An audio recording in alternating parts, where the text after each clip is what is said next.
नमस्कार। आप देख रहे हैं अब का न्यूज। फतेहपुर में बोले आज़ाद समाज पार्टी के चीफ सांसद चंद्रशेखर आज़ाद।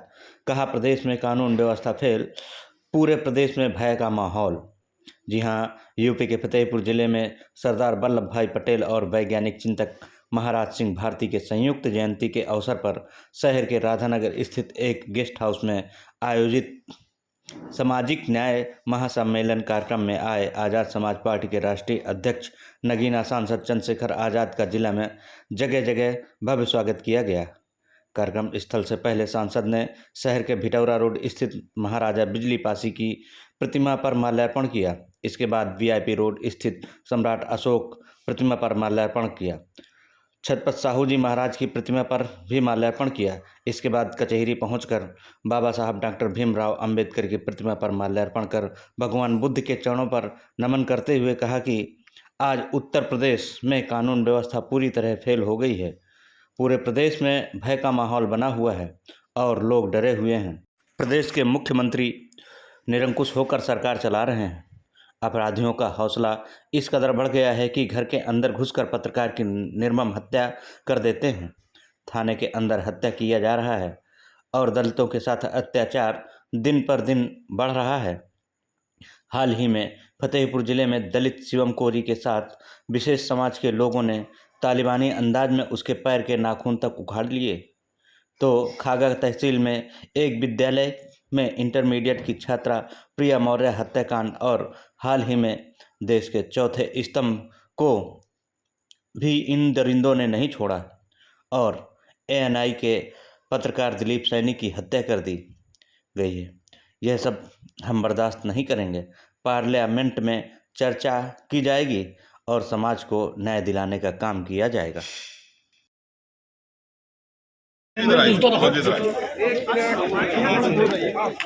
उनका करना है या क्या कुछ कार्यक्रम है आपके? जाति तोड़ो समाज जोड़ो, बहुजन हिताय बहुजन सिखाय। हमारे महापुरुषों ने ये नारा बहुत लंबे समय पहले दिया और इस आधार पे दिया कि जो सताए गए लोग हैं, कमजोर वर्ग के लोग, उनको अपने अधिकारों की रक्षा के लिए एकजुट हो जाना चाहिए। बाबा साहब ने भी इस नारे को और आगे बढ़ाया। समय समय पे जो भी संत गुरु महापुरुष आए, उन्होंने भी इसको मैत्री के, भाईचारे के रास्ते आगे। आज उसी को निर्माण तो काशीराम साहब करके गए थे, उसको पुनर्निर्माण कहिए, पुनर्जीवित कहिए, या अपना जो योगदान है उसको देने के लिए फतेहपुर आया। आज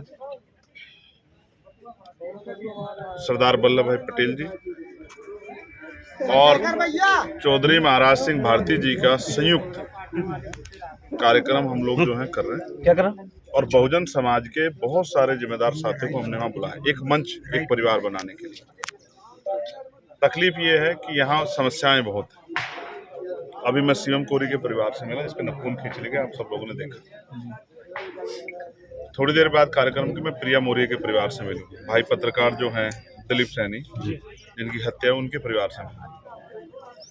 ये जो जुल्म है, अगर भय होगा तो कोई अब काम अपना ईमानदारी से नहीं कर पाएगा। इस भय के माहौल को, जिसको उत्तर प्रदेश की सरकार खत्म करने में कामयाब नहीं हो पा रही, उस भय के माहौल को मनोबल बढ़ा के खत्म करना है और भाईचारा बना के पुनर्जीवित जो है महापुरुषों के आंदोलन करना है।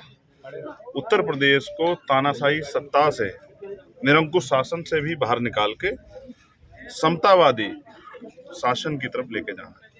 अपनी जिम्मेदारी अदा कर रहे हैं और जब तक प्राण रहेंगे अपनी जिम्मेदारी को अदा करेंगे। आपको क्या लगता है यूपी में कानून व्यवस्था ध्वस्त हो चुकी है? जब एक पत्रकार को घर में घुस के मार दिया जाए, जब किसी गरीब के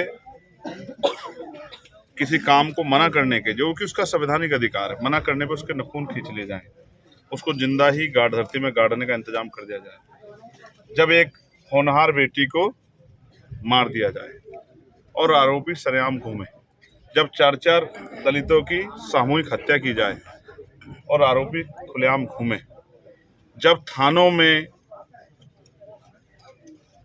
अमन सोनकर और पांडे जी को पुलिस द्वारा मार दिया जाए, इसको आप कानून व्यवस्था नहीं कहेंगे, इसको आप जंगल राज कहेंगे और जंगल राज का अंत जनता ही करती है।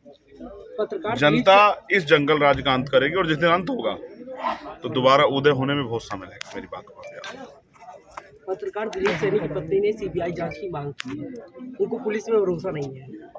ये आप पत्रकार साथियों के सवाल का जवाब है कि कानून व्यवस्था कैसी है।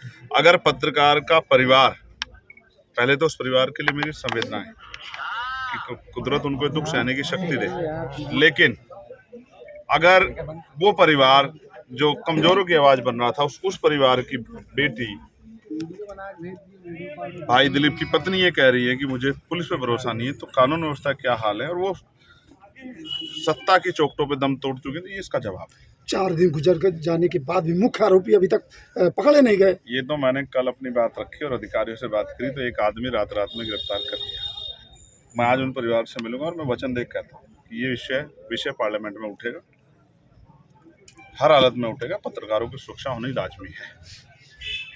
सब पत्रकार ईमानदार से अगर पत्रकारिता धर्म निभाएं तो सत्ता निरंकुश नहीं होगी। मेरी बात को आप याद रखें। उपचुनाव को किस तरीके से देखते हो? उपचुनाव में चुनाव पे फिर किसी बात करेंगे।